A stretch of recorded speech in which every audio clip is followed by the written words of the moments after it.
I really hope that I'm able to dance with these slides.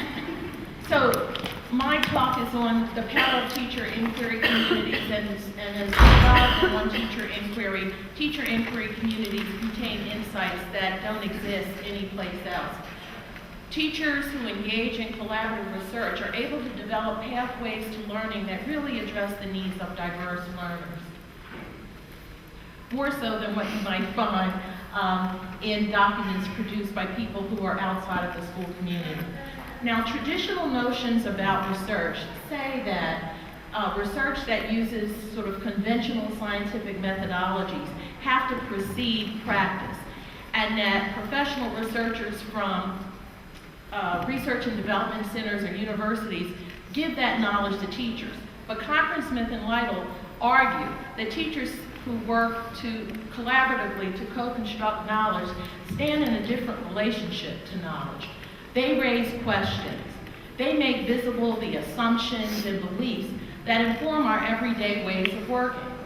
They explode institutional inertia, and they disrupt the status quo. Teachers who come together to work in collaborative inquiry communities and make their schools and classrooms sites of research and sources of knowledge become teacher researchers, teacher leaders, theorists. They look closely and observe closely the students who they work with. They pay attention to their histories, their attitudes, their dispositions to create learning experience that really meet the needs of diverse learners. They also challenge practices that are fundamental to schooling, like tracking, and they raise questions and talk about the kinds of research that is needed to really influence how students are treated, evaluated, and categorized. They pay attention to students. They listen to what students have to say, and they become advocates for students. We also create contexts that are equitable for young men as well as young women, and also make schools and classrooms enabling places for adults as well.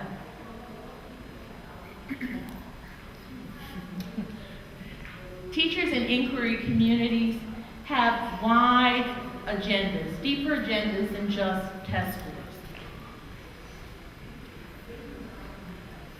They go beyond this worship of high-stakes testing. They form networks. They reach out into the community. They work in collaboration with families. They share knowledge, and they draw on resources in the community in new and exciting ways.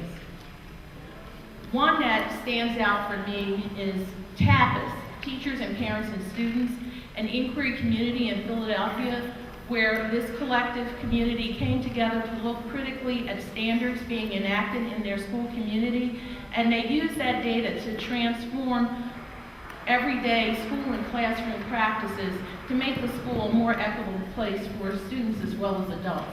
In this age of accountability, first with No Child Left Behind and Race to the Top, we've had an overemphasis on test scores. It's dominating the discourse, and it provides proficiency as reading and math scores.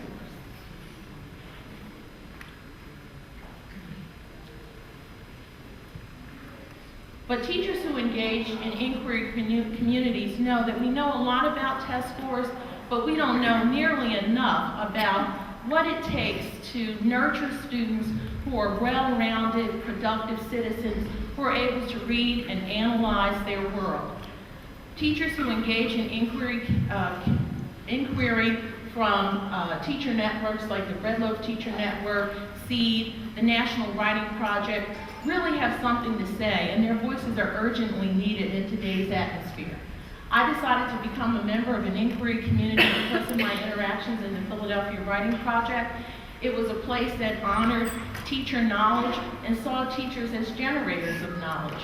And I was able to take that spirit of inquiry into my work with students and teachers in classrooms and begin to position my students as knowers and as researchers. And you can see the students out in the community taking pictures. Teachers who work together in collaborative inquiry communities generate really contextualized data, and they're able to systematically analyze and look at literacy teaching and learning in new ways and develop the kinds of insights that really transform student learning.